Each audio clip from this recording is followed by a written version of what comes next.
Barbarina. Il était une fois une petite danseuse prénommée Barbarina, dont l'unique rêve était de devenir danseuse étoile.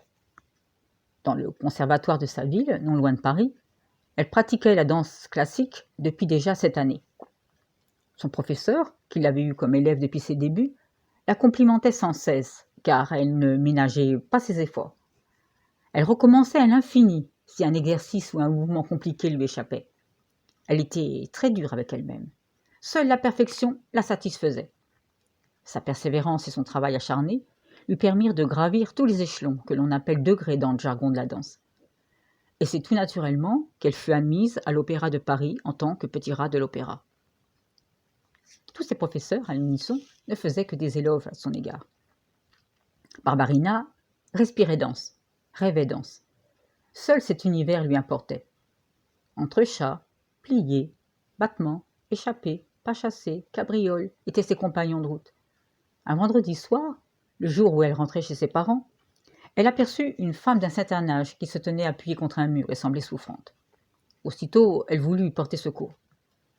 C'est alors que la dame en question la regarda fixement, intensément même, et prononça des paroles dont Barbarina ne comprit pas. La dame était certainement étrangère. Elle voulut la toucher pour l'aider, mais à ce moment précis, la femme se désagrégea tout simplement. Tout d'abord en fumée épaisse, puis en particules de plus en plus fines, et puis plus rien. Sinon, un long rire rocailleux en écho.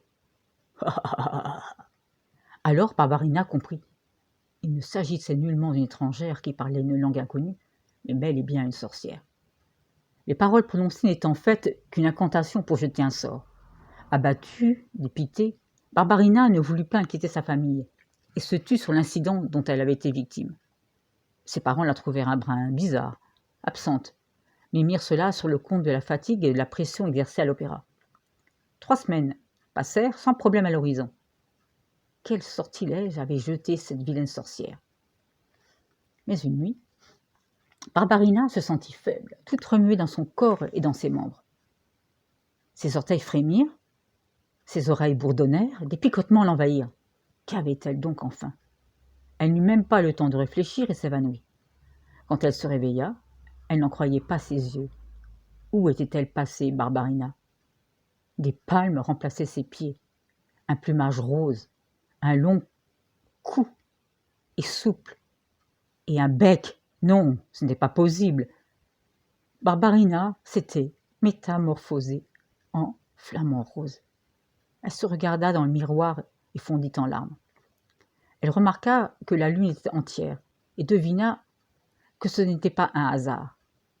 La pleine lune était la clé de l'énigme. Donc, à chaque pleine lune, c'est-à-dire tous les mois, elle subirait cette mutation. Au petit matin, Barbarina s'éveilla et eut l'heureuse surprise et surtout le soulagement de s'apercevoir qu'elle avait repris son apparence normale. Le mois suivant, même situation, même transformation. Il fallait coûte que coûte se débarrasser de ce maléfice, mais comment conjurer le sort?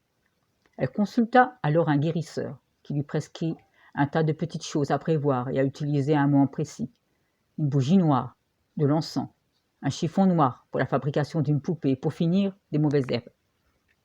Il fallait agir impérativement pendant le cycle décroissant de la lune, c'est-à-dire lorsqu'on voit dans la nuit la lune qui forme un C à l'endroit et seulement à ce stade. Autrement, cela ne servirait à rien et donc ne fonctionnerait pas. L'opportunité enfin se présenta.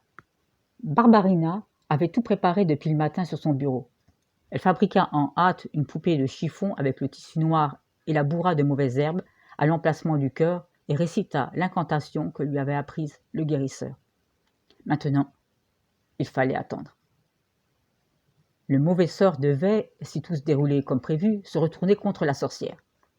Et pour cela, il fallait patienter encore un peu, jusqu'à la prochaine pleine lune. Elle serait alors fixée. Quand la pleine lune fit son apparition, Barbarina ne tenait plus en place. Elle voulait chasser toutes les mauvaises ondes et se mit à implorer le ciel.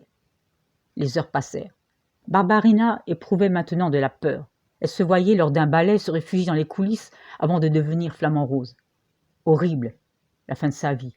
Elle en avait des sueurs froides et se mit à claquer des dents. Elle ne se coucha pas. lutta contre le sommeil une partie de la nuit et lorsqu'elle se réveilla, la pleine lune était encore présente et semblait la regarder. Elle ne savait que penser. Pleine d'espoir, elle attendait impatiemment le lever du jour. Et le jour se leva. Barbarina n'avait pas changé. L'incantation, les conseils du guérisseur avaient fini par payer. Folle de joie, elle chaussa ses pointes, exécuta une série de cabrioles en fredonnant une ballade de Chopin. Désormais, jamais plus de sortilèges ne viendraient perturber ses ambitions et ses rêves.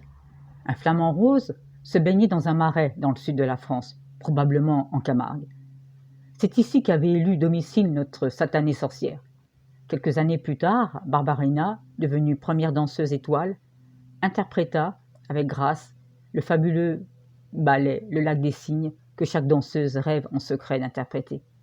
Il est temps de laisser Barbarina à sa vie trépidante et pétillante, la vie qu'elle s'est choisie, entre représentations dans les capitales européennes et mondiales. En tout cas, tout va très bien pour elle. Elle est reconnue dans le monde entier.